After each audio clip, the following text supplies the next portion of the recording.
Good evening, everyone. I'm so happy to have this time to share the word of God with all of you. So God has given us a blessed moment, to learn His heart. So today we are going to read from the book of Matthew, from the book of John chapter 2. John chapter 2 from verse 1. We shall read up to verse 11. So I believe this is the story that you know very well. So I hope we can learn the heart of God, through this story. But first of all, let us pray. Our Heavenly Father, we thank you for this time. Lord, we thank you for your grace. We thank you for your mercy upon our life. We are human beings who are heading to hell because of the burden of sin that we couldn't solve. But Lord, in the due time you sent your Son Jesus Christ. And Jesus delivered us from all sins and condemnation. Therefore today we are very thankful. And we want to share this gospel with all people around the world. Father, this is the work that you are pleased with. So with no doubt you are with us and you are ready to help us. Lord, we thank you. We pray all these things in the name of Jesus. Amen. So we shall read from the book of John chapter 2. Verse 1 up to verse 11. On the third day there was a wedding in Cana of Galilee, and the mother of Jesus was there.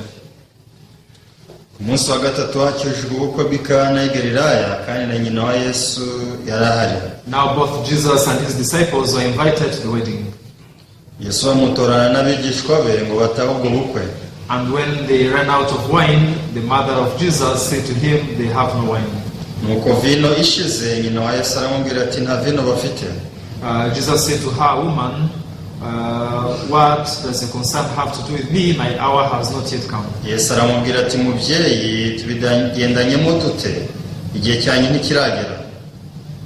His mother said to the servants, whatever he says to you, do it. Now there are 6 water pots of stone, according to the manner of purification of the Jews, containing 20 or 30 gallons apiece.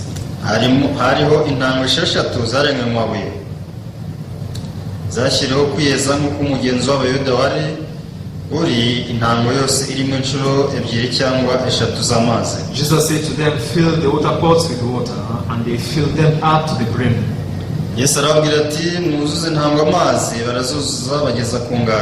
And he said to them, draw some out now and take it to the master of the feast, and they took it.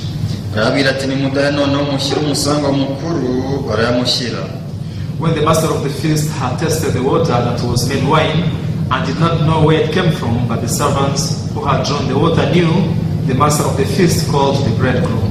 And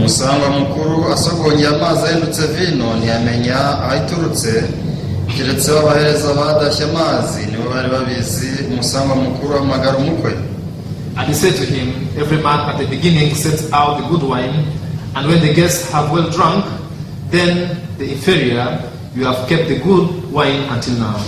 And he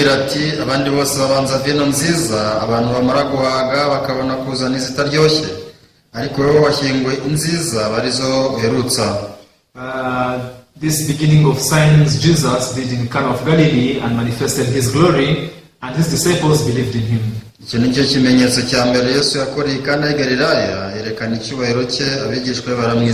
Yes, thank you. We have read up to verse 11. Now there are people who do the art.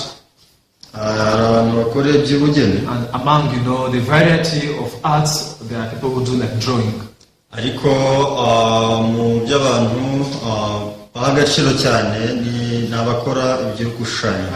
don't know exactly about the skills of drawing. However, I was able to learn only one technique about drawing. ariko ndibuka ko nari nzi uburyo bumwe bwo gushushanya. Now, if you want to make like a nice picture, a nice portrait, niba ushaka gukora igishushanyo cyiza, just people think that the colors that we're going to use matter, in the picture that you're going to make. amabara ugomba gukoresha ni ay'ingenzi. However, more than the color, also the background is very important.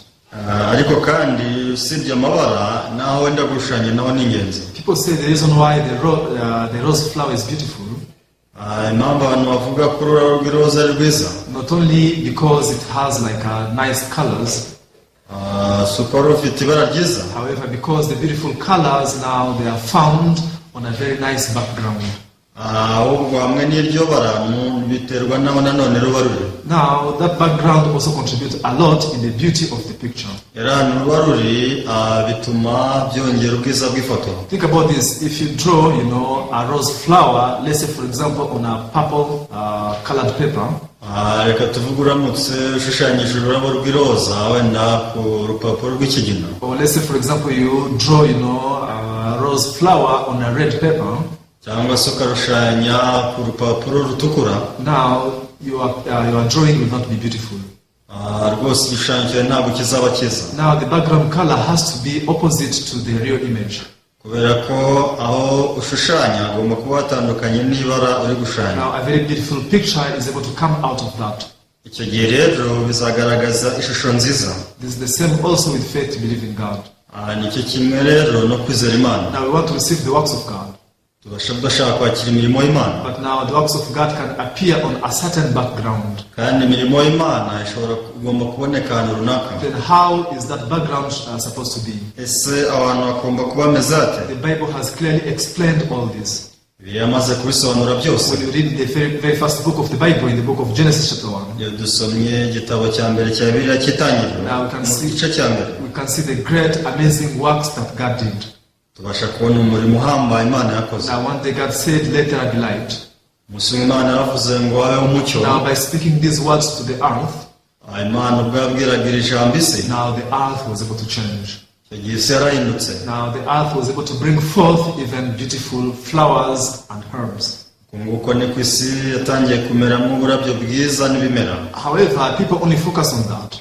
rero abantu bibanze kuri ibyo gusa. But now they have no eyes to see the background on which God now did his work. usanga batita ku buryo aho Imana yakoreye imirimo yayo. Now before God said let there be light, mbere yuko Imana ivuga ngo habeho umucyo, God explained what was the condition of the earth. Imana irabanza igasobanura uko isi yari imeze, imimerere yayo. That's why if you read carefully Genesis chapter 1 verse 1 up to 2, impamvu usomye neza itangira igice cya mbere umurongo wa mbere ukageza ku wa kabiri, the Bible says that the earth was without form. biravuga ngo isi yari itagira ishusho. The earth was in void. yari ubusa busa. Also it was filled with darkness. yari umwijima gusa. Now this earth now has all the qualifications for God to work on it. rero iyi niyo si yari yujuje ibisabwa kugira ngo Imana yikoreremo. Now this earth was in the right position for God to speak his word and do great amazing works of creation. isi yari iri mu mwanya mwiza wa Imana ishobora kuvuga ijambo rimwe imirimo ihambaye igakoreka. What's that image? What's that position? isi iyo shusho yari iyihe cyangwa se umwanya n'uwuhe? So the Bible says that the earth is without form. biravuga ngo isi yari itagira ishusho. The earth is in void. yari ubusa. And it is filled with a great darkness. yari umwijima. Now if you consider this as the background, rero ahangaha tuhagereranyije n'ahantu ho gushushanya. now God who is speaking his word, Imana iri kuvuga ijambo ryayo. he wants to create a very beautiful image, a very beautiful picture on that background. nuko ishaka gushyira ishusho nziza cyane aho hantu. Now when you read the Bible, you are very surprised. rero dusomye Bibiliya turatangara. Jesus who came into this world, Yesu waje muri iyi si. Jesus didn't give his grace to anyone. Yesu yahaye ubuntu bw'abantu bose.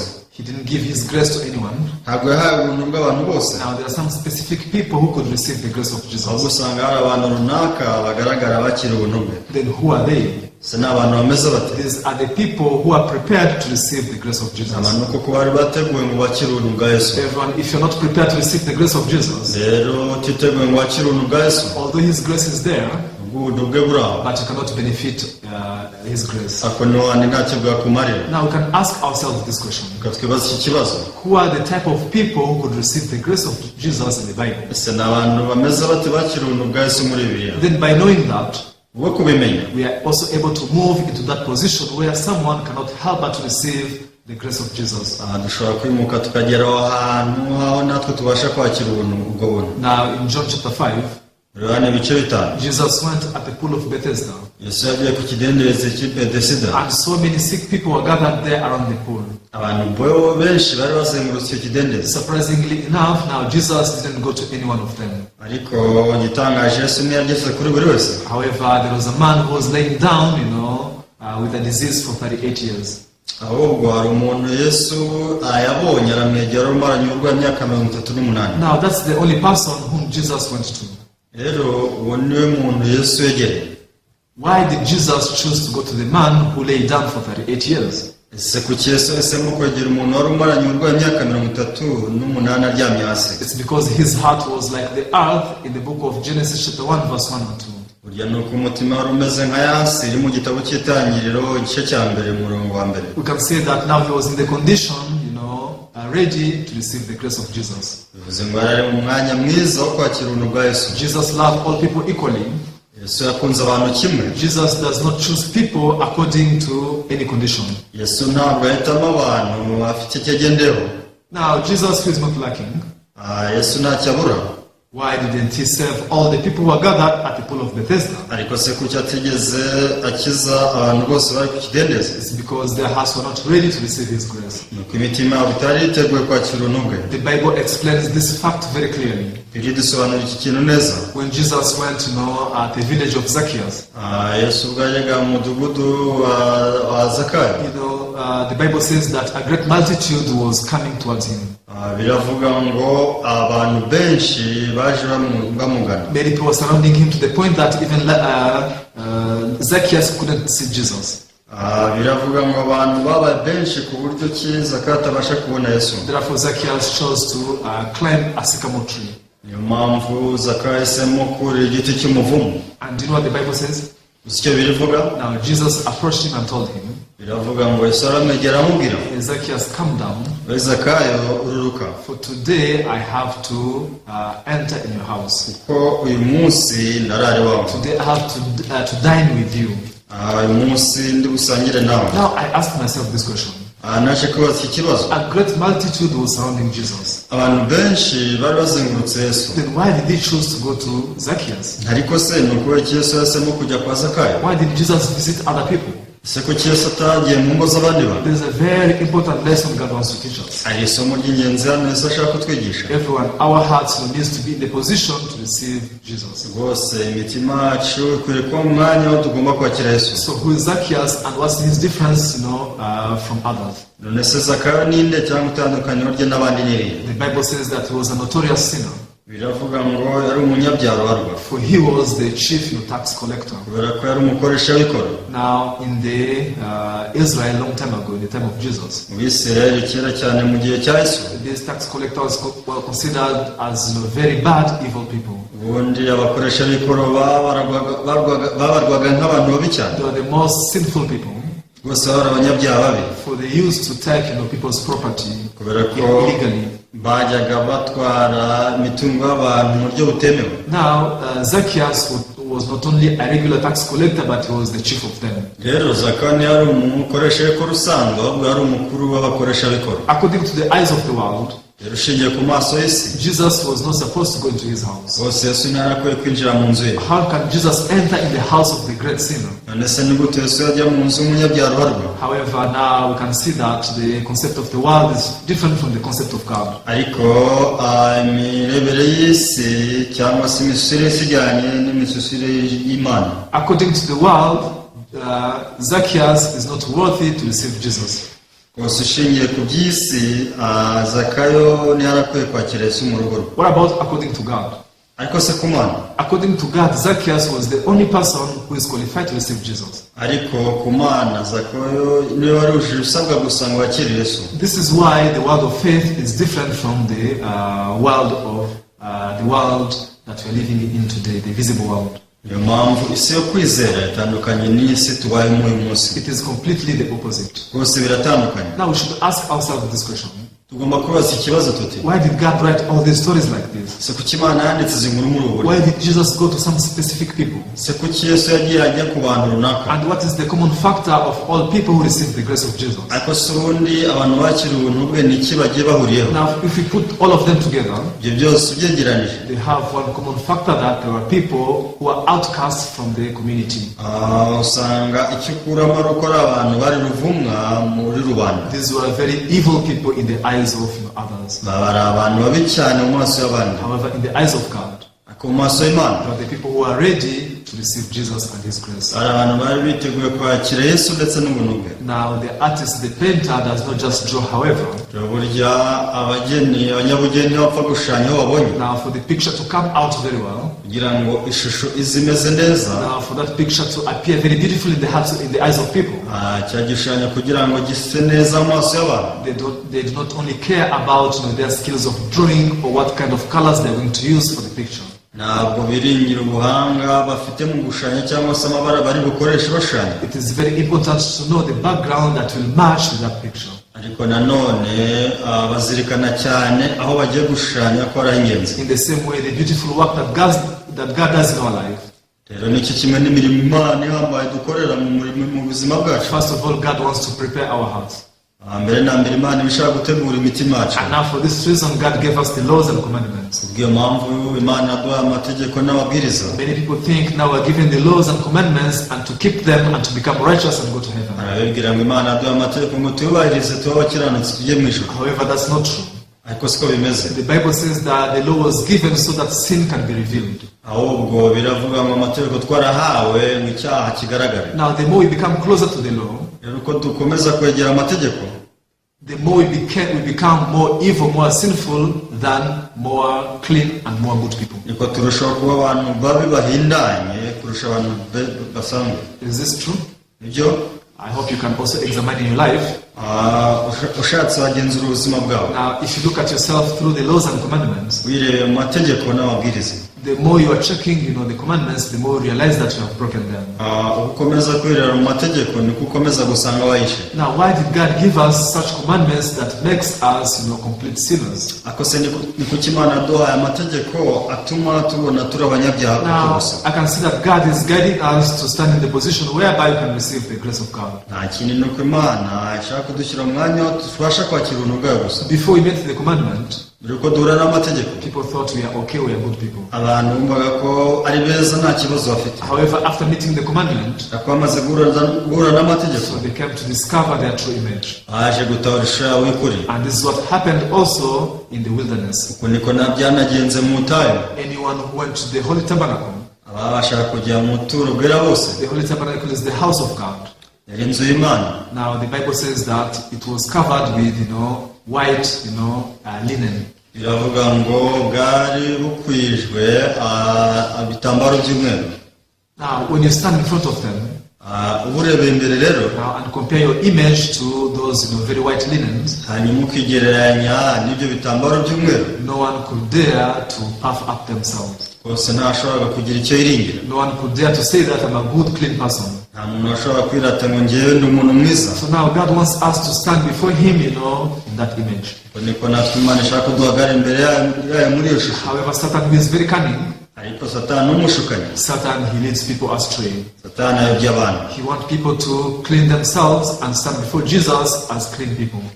Satani abwira abantu ngo biyeze bitunganye bahinduka abantu beza. Therefore, they have nothing to do with Jesus. ariko nyamara icyo gihe ntaho baba bahuriye na Yesu. Just imagine you are sick, ibaze urwaye, and now you have a plan to go to the hospital and meet the doctor.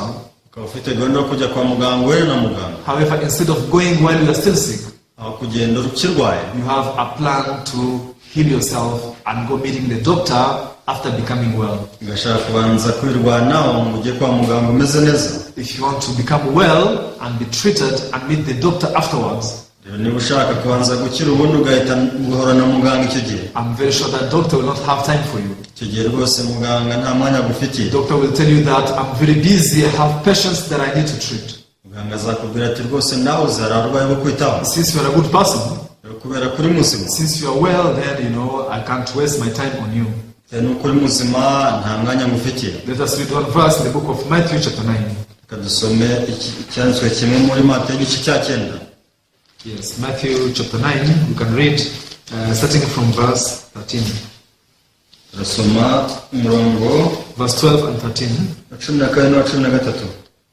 When Jesus heard that, he said to them, those who are well have no need of a physician, but those who are sick. Arababwira ati abazima si bo bifuza umuvuzi keretse abarwayi. But go and learn what this means. I desire mercy and not sacrifice, for I did not come to call the righteous, but sinners to repentance. Ariko nimugenda mwige ko uko iri jambo risobanurwa ngo icyo nkunda ni imbabazi si ibitambo, sinazanywe no guhamagara abakiranuka keretse abanyabyaha. Now here Jesus is saying that he is the physician. Hano Yesu aravuga ngo niwe muganga. And who is the person that is the physician? None se ninde muntu ura na muganga? The Bible says not those who are well. Ntabwo ari abantu bameze neza. However, those who are sick. Ahubwo ni abarwayi. Then Jesus adds, Yesu yongeraho ati, I did not come to call the righteous, but the sinners to repentance. Ntabwo naje guhamagara abakiranutsi, ahubwo ni abanyabyaha. Many people misunderstand the heart of God. Abantu benshi ntibumva neza umutima w'Imana. They think they have the responsibility to solve their sin problem. Batekereza ko bafite ubushobozi bwo gukemura ikibazo cyabo. They think they have the responsibility to clean their hearts. Batekereza ko bafite ububasha bwo gusukura imitima yabo. Therefore they spend whole of their life very busy trying to sanctify themselves. Niyo mpamvu bari igihe cyose bagerageza kwiyeza. Whenever you are very busy trying to work for yourself, igihe cyose ugerageza kwikorera, Jesus cannot do anything for you. Yesu ntacyo yagufasha. So in the lives of people, Jesus has not done anything. Rero mu maso ya Yesu yabo ngabo bisa naho Yesu nta kintu yakoze. This is why they remain sinners. Niyo mpamvu bakomeza kuba abanyabyaha. Even if Jesus has worked for you, Yesu niba aragukoreye, there is no way that you can remain sinners. nta mpamvu rwose yahinduka umunyabyaha. Then how come you still testify that you are a sinner? Ese niyo mpamvu ukomeza kwatura kuri umunyabyaha. It's because you have never met the works of Jesus. Utari wahura n'imirimo ya Yesu. The Jesus demonstrated by the Bible, he is almighty. Yesu igaragaza muri Bibiliya ashobora byose. Jesus fails nothing. Yesu nta kintu yatsinzwe. Therefore, if he works for our sin problem, yaramutse adukoreye ku byaha byacu, there is no way we can remain sinners. nta kuntu twaguma turi abanyabyaha. Why do you testify and say that you are still a sinner? Ese kuki ukomeza gutanga ubuhamya kuri umunyabyaha? The only reason is because you have never met the works of Jesus. Nuko utari wahura n'imirimo ya Yesu. And that's why you are very busy trying to work for yourself. Niyo mpamvu uhuze ugerageza kwikorera ubwawe. Now here in Matthew chapter, so in the story we read in John chapter 2, the Bible is teaching us that. Rero hano mu gitabo cya Yohana ibice biri twigisha. Now here we have two different kinds of people Hano tuhafite abantu b'uburyo bubiri who are standing in front of Jesus. bari bahagaze imbere ya Yesu. I remember in the past also we shared this story in the book of John chapter 2. Nibuka ko mu gihe cyashize nabwo twasangira isomo ryo muri Yohana ibice bibiri. However, today I want to speak it to you in a different perspective. Ariko uyu munsi ndashaka ko turiganiraho mu bundi buryo. Now there are two people who are with Jesus. Hari abantu babiri bari kumwe na Yesu. Who are they? Se ni bande? The first, they are the servants who have not yet failed. Bamwe ni abagaragu bari bataratsindwa. Now they are the servants of the house of Cana of Galilee who are trying to get wine by their means. Ni abagaragu bari mu bukwe bwa Kana y'i Galilaya bagerageza gushaka uburyo bakemura ikibazo mu buryo bwabo. And now the second people, Abandi ba kabiri, they are the servants who have given up because they have failed to get wine by their means. ni abagaragu batsinzwe kubera ko babuze uburyo ki babona wino. Now we can see that in these two conditions, rero muri ubu buryo bwombi, in one condition Jesus is able to work, mu buryo bumwe Yesu abasha gukora, in another condition Jesus cannot work. ariko mu bundi buryo Yesu ntabasha gukora. Now when the servants were busy trying to find wine, abagaragu bakoraga cyane bagerageza gushaka vino. now the Bible says that Jesus was just sitting down and he did not do anything.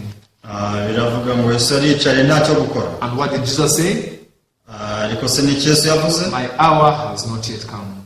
Gusa yanjye ntiragera. We can read here, John chapter 2, Reka dusome hano muri Yohana ibice bibiri, verse 3 and 4. umurongo wa kabiri wa gatatu n'uwa kane. And when they ran out of wine, the mother of Jesus said to him, they have no wine. Nuko vino ishize, nyina wa Yesu aramubwira ati nta vino bafite. Jesus said to her, woman, what does your concern have to do with me? My hour has not yet come. Yesu aramubwira ati mubyeyi tubigendanyemo dute, igihe cyanjye ntikiragera. Now, when you read carefully, usomye witonze, after the mother Mary said to Jesus that they have run out of wine, nyina Mariya amaze kumubwira ngo nta vino bafite, now Jesus was supposed to try to work and solve their problem. Yesu yagomba kugira icyo akora agakemura iki kibazo. However, now Jesus is not willing to work. Ariko urabona Yesu ntacyo ashaka gukora. Now already the problem is found, ikibazo cyagaragaye, and Jesus has the ability to solve this problem. Kandi Yesu afite ububasha bwo kugikemura. But Jesus is doing nothing. Ariko Yesu ntacyo ari gukora. And what is he saying? Ari kuvuga ngo iki? My hour has not yet come. Akuvuga ngo igihe cyanjye ntikiragera. What does that mean? Bivuze iki? Now, there is a time Jesus can work and there is a time Jesus cannot work. Bivuze ko burya hari igihe Yesu yakora n'igihe atakora. What is the time for Jesus to work? Se ni ikihe gihe cya Yesu cyo gukora? Even in this world also, there is the time for you to work and there is the time for you to take a rest. Rwose umenye ko nawe muri iyi si hari igihe cyo gukora ugira n'igihe cyo gufata ikiruhuko. When you go to the bank, ugiye muri banki, now you have a bank account and the bank has kept your money. ugiye ufite konti muri banki ushyiraho amafaranga yawe. Now all the banks, they have an announcement written working hours.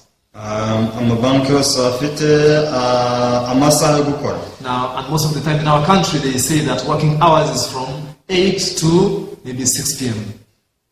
Ubwo bavugamo mu gihugu cyacu amasaha yo gukora no guhera saa 2 za mu gitondo kugeza saa 12. Now, even the worldly institutions also they have the working hours.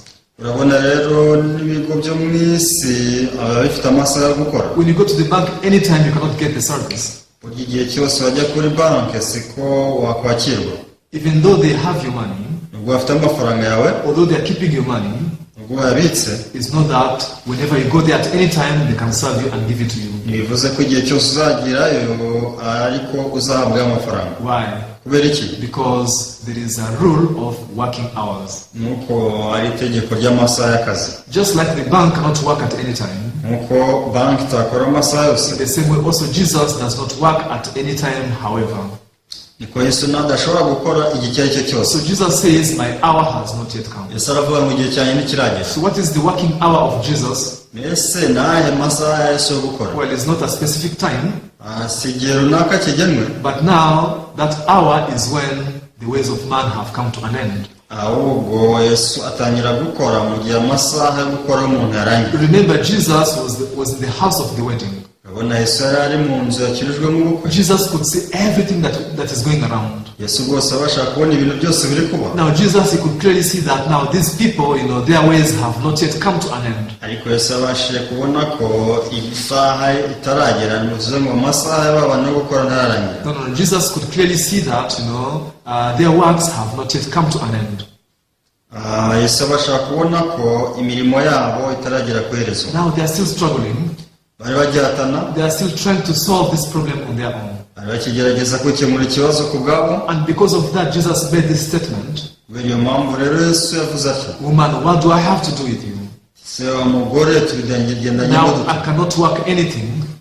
Nta kintu nakora. For my hour has not yet come. Kuko isaha yanjye igihe cyanjye ntikiragera. Then if you approach Jesus and ask him, rero Yesu akamubaza, oh Jesus, what is your hour to work? Akamubaza ati se isaha yo gukora ni iyi? Jesus may not tell you, let's say 3 p.m. or 4 p.m. Yesu ntazakubwira ngo ni saa 2 saa 3. However, Jesus says, ahubwo Yesu azakubwira ati, when your own works come to an end, azakubwira ati imirimo yawe nigera ku iherezo, when you have given up, ibintu ntubivamo, when you have realized that you can't solve this problem, numenya ngo ntushobora gukemura iki kibazo, that is my hour of working. burya niyo masaha yanjye yo gukora. So now this is what Jesus is trying to teach us. Iki nicyo jambo Yesu ashaka kutwigisha. Now the reason why God gave us the laws and commandments, impamvu Yesu yaduhaye amategeko n'amabwiriza, God wanted to put an end to our works. nuko ashaka imirimo yacu igera ku iherezo. However much you are committed, you cannot keep my word. uko wagerageza kose ntiwakubahiriza ijambo ryanjye. You cannot restrain yourself from committing sin. rwose ntiwakwifata ngo we gukora icyaha. You cannot keep my word, you cannot keep my laws. ntabwo wakubahiriza ijambo ryanjye ku ijambo, amategeko yanjye. You can only commit sin, you can only be rebellious to me. icyo wakora gusa n'icyaha kandi ni ukunyigomekaho. Now if you are able to learn this important lesson from the law, rero tumaze kwiga iri somo ry'ingenzi mu mategeko, this is when even you can meet the grace of Jesus. igihe nibwo tubasha guhura n'ubuntu bwa Yesu. You will be able to surrender before God. ubasha kumanika amaboko uri imbere y'Imana. God, I cannot solve my sin problem. ati Mana ntabwo nabasha ikibazo cyanjye cy'icyaha. God, I can't be blessed by pleasing you. Rwose sinabagahabwa umugisha kubwo kugushimisha. Oh God, I cannot keep all your words. Rwose amagambo yose sinayohereza uko ari. I'm a person filled with weakness. Rwose ndi umuntu ufite intege nke. Lord, unless you pour your grace on me, I cannot receive salvation. Rwose utangiriye ubuntu ntabwo nshobora kwakira agakiza. Jesus, unless you work for me, I cannot solve my sin problem. Rwose utankoreye ntabwo nshobora gukemura ikibazo cyanjye cy'icyaha. That is the exact background where God can draw the works of Jesus. Aho ngaho rero ni Imana ishobora gushyira imirimo ya Yesu. That is the condition, that can receive the works of God. Iyo niyo ntandaro yatuma umuntu ashobora kwakira imirimo ya Yesu. What kind of earth received the word of God? Ese n'isi imeze gute yakira ijambo ry'Imana? The Bible says it is the earth that was void. Biravuga ngo ni isi yari iriho ubusa. It was the earth without image and filled with darkness. Isi yari idafite ishusho, yari yuzuyeho umwijima gusa. God wants to lead us into that position. Dore Imana yashaka kutuyobora ahantu nk'aho. And Jesus also wanted to lead all the servants of the house of Cana of Galilee into that position. Yesu yashaka kuyobora abagaragu bose bari mu bwoko bw'i Kana y'i Galilaya muri uwo mwanya. So that they can work for them and solve that problem. Kugira ngo bakorere akemure icyo kibazo. Everyone, when you receive this word in our heart, Rwose iyo twakira ijambo mu mitima yacu, we will be blessed by the Lord. tubasha guhabwa umugisha n'Uwiteka. I really hope that you speak, before the Lord. Ngiye ko rero mwavuga muri imbere y'Uwiteka. Father, I am nothing. Imana rwose ntacyo ndi cyo. I can't come to you on my own.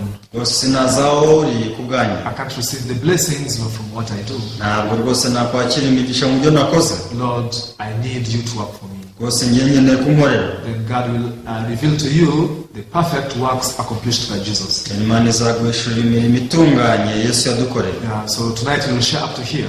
Uyu mugoroba reka dusoreze hano. I really thank you for following. Mbashimiye gukurikira kwanyu. Please, you can share this link, you can share the sermon to all the people that you know. Ngiye ko mwasangiza abandi iri jambo mwumvise. Thank you very much.